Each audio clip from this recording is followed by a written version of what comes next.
Welcome dear friends once again. और अभी हम जीएट मुंबई का जो लेटेस्ट सैम्पल पेपर ग्रुप में सर्कुलेट किया गया है, तो जीएट मुंबई के सैम्पल पेपर के सॉल्यूशन के साथ उपस्थित हैं। और सबसे पहले हमने इंडियन इकोनॉमी को चूज़ किया है बच्चों की डिमांड पर। तो इंडियन इकोनॉमी का ये हमने सेलेक्ट किया है। कुछ क्वेश्चंस को हमने स्किप किया है, जो एनालिटिक बेस्ड जो एनालिसिस बेस्ड जो क्वेश्चन थे या जो पैराग्राफ बेस्ड क्वेश्चंस थे, है ना, इस तरह क्वेश्चंस को हमने स्किप करने का प्रयास किया, क्योंकि उसका टेबल बनाना थोड़ा टाइम ज़्यादा लगता और वो कंपेरेटिवली आसान होता है। बच्चों को मैंने कहा भी हुआ है, उसको आप जो भी डेटा दिया हुआ उस डेटा को ईयर के साथ तो आप कोऑर्डिनेट करके एक्सप्लेन कर लेंगे। तो उसमें 4 मार्क्स का क्वेश्चन है तो 2-3 और कभी कभी 4 मार्क्स मिल जाते हैं जिस बच्चे ने अच्छा लिखा हुआ है। तो ये तरीका है, इसलिए मैंने सोचा कि उस क्वेश्चन समय कम है, इसलिए उस तरह के क्वेश्चन को फोकस करना उतना आवश्यक मुझे समझ में नहीं आया। तो इसलिए मैंने इस क्वेश्चंस को चूज़ किया है, जो क्वेश्चन थोड़ा डिस्क्रिप्टिव हैं और जिनको पढ़ने से आपको असर्शन रीजनिंग ये कह लें, मैच द फॉलोइंग कह लें, एमसीक्यू कह लें, उन क्वेश्चन में भी हेल्प हो जाएगा। तो उस तरह के क्वेश्चंस को हमने चूज़ किया है। तो चलिए स्टार्ट करते हैं without wasting much time. Indian economy का पहला क्वेश्चन है, 18th नंबर क्वेश्चन है। Read the following statement. Assertion based है। असर्शन ए कहता है assertion A and reason R, और आपको अल्टरनेटिव्स दिए होते हैं तो इसमें आपको चूज़ करना होता है। तो असर्शन कहता है the present day fast industrial growth in China can be traced back to the reforms introduced in 1978। तो आज का जो चाइना में जो इकोनॉमिक ग्रोथ हो रहा है उसका जो उसको हम अगर देखें, फ्लैशबैक में देखें उसको, उसके इतिहास को अगर खंगालें तो समझ में आता है कि 1978 में चाइना में रिफॉर्म्स हुआ था। और यहाँ मैं बताना चाहूँगा कि रिफॉर्म्स भारत में 1991 में हुए थे, पाकिस्तान में 1988 में हुए थे और चाइना में 1978 में हुए थे। तो चाइना जो है मिक्स्ड इकोनॉमी को चाइना ने फॉलो नहीं किया था, इंडिया और पाकिस्तान ने मिक्स्ड इकोनॉमी को फॉलो किया था। इंडिया में प्लानिंग फर्स्ट प्लान स्टार्ट होता है 1951 में, और पाकिस्तान में फर्स्ट प्लान स्टार्ट होता है 1956 में, चाइना में 53 में। तो इस तरीके से अगर आप जब भी एक टॉपिक पढ़ें और एमसीक्यू हो, उस सब में आप जो भी ऑप्शंस भी दिए हो ना, उसको आप ज़रूर रिलेट करने का प्रयास करें। इससे क्या होगा, कम समय में आपकी तैयारी ज़्यादा अच्छी होगी। तो पहला तो बिल्कुल सही है कि the present day fast industrial growth in China can be traced back to the reforms introduce in 1978। दूसरा रीजन क्या कहता है, in order to attract foreign investors special economic zones were set up in China.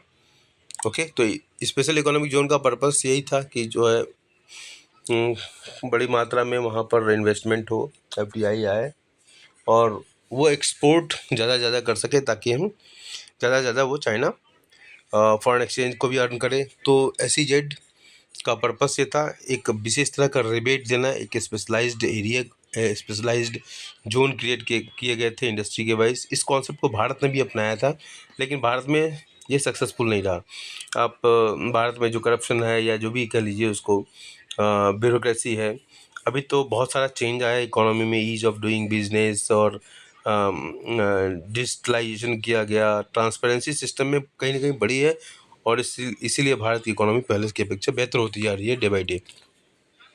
और बीच वाले जो middle man की संख्या कम होती जा रही है। गवर्नमेंट के बहुत सारे जो इनिशिएटिव्स हैं, जो डायरेक्ट कैश जो ट्रांसफ़र का, जो डायरेक्ट बेनिफिट ट्रांसफ़र करने की जो स्कीम है, जनधन योजना के माध्यम से इतने सारे लोगों के अकाउंट ओपन किए गए कि वो Guinness book of world records में भी आया। खैर, तो in order to attract foreign investors special economic zones were set up in China, ये भी सही है। तो ये हमारा ऑप्शन यहाँ ए हो जाएगा। तो इस तरीके से अगर आपको कॉन्सेप्ट मतलब कंटेंट है तो एसेशन रीजनिंग के क्वेश्चन भी आप कर सकते हैं अब बड़े आराम से। चलिए, कंटेंट बढ़ाने पर जोर देना है। What was the focus of the economic policies pursued by the colonial government in India? What were the impacts of these policies? What was the focus of economic policies pursued by the colonial government in India? तो पहली बात देखिए, कुछ terms अगर आपके ध्यान में है तो आप क्वेश्चंस आसानी से अप्रोच कर सकते हैं। सिर्फ अब कॉलोनियल गवर्नमेंट है, तो जो भी कॉलोनियल पावर है, कॉलोनियल पावर का डिफिनीशन क्या होता है? कॉलोनियल पावर्स वो पावर्स होती हैं जो दूसरे देशों के ऊपर अपना प्रभाव जमाती हैं, उनको राजनीतिक रूप से, आर्थिक रूप से, सामाजिक रूप से इन्फीरियर घोषित करती हैं, राजनीतिक रूप से कंट्रोल करती हैं और आर्थिक रूप से उसको एक्सप्लॉइट करती हैं। ठीक है, तो जर्मनी है, जापान है, इंग्लैंड है, डेनमार्क है, फ्रांस है, जितने भी यूरोपियन कंट्रीज़ थे, मैक्सिमम यूरोपियन कंट्रीज़ जो है कॉलोनियल पावर ही है। वो कहीं न कहीं मैक्सिमम कंट्रीज़ जो है कहीं न कहीं दूसरे देशों में जाकर जो भी थोड़े बड़े थे, जिन्होंने एक्सप्लोरेशन किया, वो सारे जो है एशिया, अफ्रीका में जाकर उसको कैप्चर किया और अपने प्रभाव का इस्तेमाल किया, अपने राजनीतिक, अपने सामाजिक, अपने इंडस्ट्रियल जो नीड्स है उसको पूरा करने के लिए, और दूसरे देशों की संस्कृति को इन्फीरियर घोषित किया, धर्म प्रचार करने के लिए दूसरे के धर्मों को नीचा दिखाया। ये सब सारे काम हुए और भारत भी इसका विक्टिम रहा है और आज भी वो सफ़र कर रहा है इस चीज़ से। तो what was the focus of economic policies pursued by the colonial government in India? What were the impacts of these policies? ठीक है, तो पहली बात तो इस कॉलोनियल अगर सिस्टम्स को समझते हैं तो इस क्वेश्चन के को आप बड़े आराम से अटेम्प्ट कर सकते हैं। इसलिए कॉलोनियल पावर कौन से पावर है ये दिमाग में रख लीजिए, इस क्वेश्चन का की पॉइंट वही होगा। तो what was the focus of the economic policies? यहाँ हम इकोनॉमिक पॉलिसीज पर फोकस करेंगे। कॉलोनियल गवर्नमेंट थी भारत में, उसका इकोनॉमिक पॉलिसीज क्या थी? ठीक है, तो हम देखेंगे क्वेश्चन, आंसर देखते हैं। The focus of economic policies pursued by the colonial government in India was to make India an exporter of raw material. ठीक है, तो एक्सपोर्टर ऑफ रॉ मटेरियल, यहाँ जितना भी रॉ मटेरियल का प्रोडक्शन होता है यहाँ से एक्सपोर्ट करे। रॉ मटेरियल यहाँ से जाएगा, इंग्लैंड में जाएगा, वहाँ फिनिश गुड बनेगा इंडस्ट्रीज़ में, और उसको फिर वापस इंडिया या दूसरे जो भी जहाँ जहाँ इनका कब्जा था वहाँ बड़े आराम से वो उस मार्केट में वो सेल कर सकेंगे। The focus of economic policies pursued by the colonial government in India was to make India an exporter of raw material for feeding the rapidly expanding modern industrial base and to target India as a market for its finished goods. ठीक है, तो यहाँ से raw material ले आते हैं और finish goods Bharat को भेज देते हैं, भारत मार्केट बन जाता है उनके प्रोडक्ट के लिए। The British policies had the following impacts on India. क्या क्या प्रभाव रहा ब्रिटिश पॉलिसीज का? पहला point, agricultural sector had a lot of surplus labour and had extremely low productivity. ठीक है, agriculture sector had lot of surplus labour, बहुत ज़्यादा सरप्लस लेबर था, and had extremely low productivity, और प्रोडक्टिविटी बहुत ही कम था। दूसरा point, the industrial sector was backward and lagged diversification. तो इंडस्ट्रियल जो सेक्टर था, क्योंकि अंग्रेज़ों के ज़माने में कोई प्रयास नहीं किया गया, और जो भी यहाँ पर प्रयास होते उन सारे प्रयासों को अपने राजनीतिक उद्देश्य को पूरा करने के चक्कर में, उसको राजनीतिक उद्देश्य को पूरा करने के प्रयास में उसको पनपने नहीं दिया गया, उसको डोमिनेट किया गया। राजनीतिक और इकोनॉमिक राजनीति तो एक टूल था, और उसका ऑब्जेक्टिव क्या था? इकोनॉमिक प्रॉस्पेरिटी अपने होम कंट्री में, इंग्लैंड में करना। ठीक है, तो industrial sector was backward, Bharat में बैकवर्ड था, एंड लैक डाइवर्सिफिकेशन, और उसमें डाइवर्सिफिकेशन नहीं था। ठीक है, इसमें इंडस्ट्रियल डाइवर्सिफिकेशन का मतलब क्या हुआ कि बहुत तरह की इंडस्ट्री का होना, आयरन इंडस्ट्रियल प्लांट का होना, cotton industry, sugar industry, cement industry, paper industry, refined industry, तमाम तरह की इंडस्ट्री। तो ये इंडस्ट्रियल डाइवर्सिफिकेशन है। ठीक है, तो industrial sector was backward and lacked diversification. तो नेक्स्ट पॉइंट है, poverty and unemployment were high. Poverty and unemployment were high. ठीक है, तो पॉवर्टी, गरीबी और बेरोजगारी दोनों बहुत ऊंचे थे। इंफ्रास्ट्रक्चरल फैसिलिटीज़ नीडेड इम्प्रूवमेंट, और इंफ्रास्ट्रक्चरल जो फैसिलिटीज़ थी उसमें उसमें इम्प्रूवमेंट की ज़रूरत थी, उसमें सुधार की ज़रूरत थी भारत में। तो foreign trade was benefited for the British, so इसलिए फॉरेन जो ट्रेड था बेनिफिशियल था किसके लिए? अंग्रेज़ों के लिए। तो ये था ब्रिटिश पॉलिसीज़ का इम्पैक्ट भारत पर। और इसमें और का क्वेश्चन है, when was India's first official census operation undertaken? पहली बार सेंसस का ऑपरेशन कब यहाँ शुरू हुआ था? Give a quantitative appraisal of India's demographic profile during the colonial period. तो कॉलोनियल पीरियड में भारत के जो डेमोग्राफिक प्रोफाइल थी, डेमोग्राफी की जो स्थिति थी, है ना, उसका क्वांटिटेटिव अप्राइजल मतलब जो संख्यात्मक मतलब numerically you have to explain that how the demography was during the colonial period, ये कहना चाहता है क्वेश्चन। तो when was India's first official census operation undertaken, तो इसका आंसर है 1881। India's first official census operation undertaken in the year 1881। The first census in colonial India was conducted in 1881। ये mistake by 1981 लिखा हुआ है। The first census in colonial India was conducted in 1881। It showed that India's population was about 22 crores. It rose to 23.87 crores in 1891 but fell to 23.83 crores in 1901। अब ये देखिए इसको numerical values दिया हुआ है यहाँ पर, ठीक है। तो यहाँ पर अगर न्यूमेरिकल वैल्यूज़ नहीं देंगे बोर्ड एग्जाम में तो ये आपको मार्क्स नहीं मिलेंगे, इसलिए आपको डाटा के साथ याद रखना पड़ेगा। तो 22 करोड़ से 23.87 करोड़ हो गया 1891 में, और फिर 23.83 करोड़ हुआ 1901 में।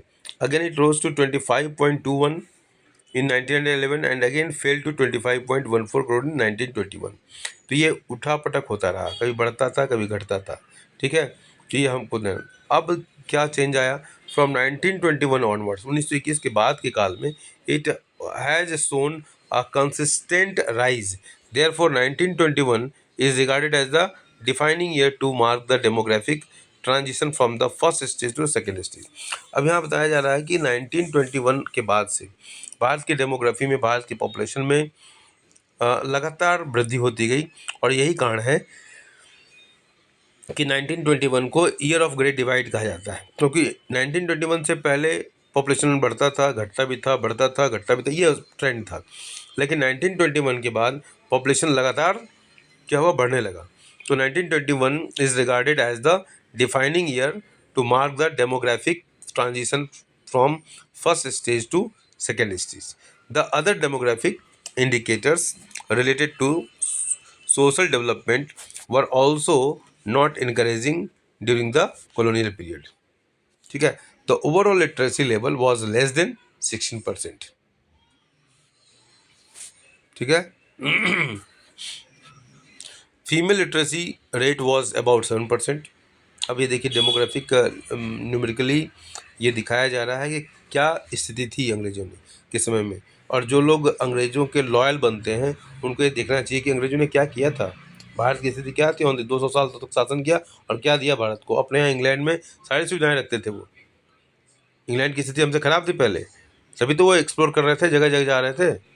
लेकिन उन्होंने रिनासा हुआ, हमारे यहाँ प्रॉस्पेरिटी आ थी, हमारे यहाँ सोना चांदी मतलब हर चीज़ था, लेकिन महिलाएं जो है और आभूषणों से लदी होती थी उस ज़माने में, ठीक है। और आज भी जब इतना ट्रेडिशन है भारत में स्वर्ण आभूषणों को पहनने का, तो उस ज़माने में कैसा रहा होगा। लेकिन अंग्रेज़ों ने यहाँ आकर भारत को इकोनॉमिकली बर्बाद किया और सब उससे ज़्यादा इंटेलेक्चुअली बर्बाद कर दिया, ठीक है। उसका इम्पैक्ट आज भी दिखाई देता है। The overall literacy level was less than 16%। Female literacy rate was about 7%। Infant mortality rate was quite high as 218 per 1000 births. और next point, life expectancy was also quite low at 44 years उस समय था, और आज की date में ये around 72 हो गया है। 68 पहले था, 72 के आसपास ये हो गया है लाइफ एक्सपेक्टेंसी। तो ये स्थिति थी डेमोग्राफिक। अब मैं अगले क्वेश्चन को, थोड़ा लंबा हो जाएगा वीडियो तो इसलिए अगले क्वेश्चन को मैं छोड़ दे रहा हूँ, नेक्स्ट वीडियो में बनाऊँगा। तो ये हमारा आज मैंने 3-4 क्वेश्चन सॉल्व करने का मतलब डिस्कस करने का प्रयास किया, और उम्मीद है कि आपको कुछ न कुछ फ़ायदा ज़रूर होगा।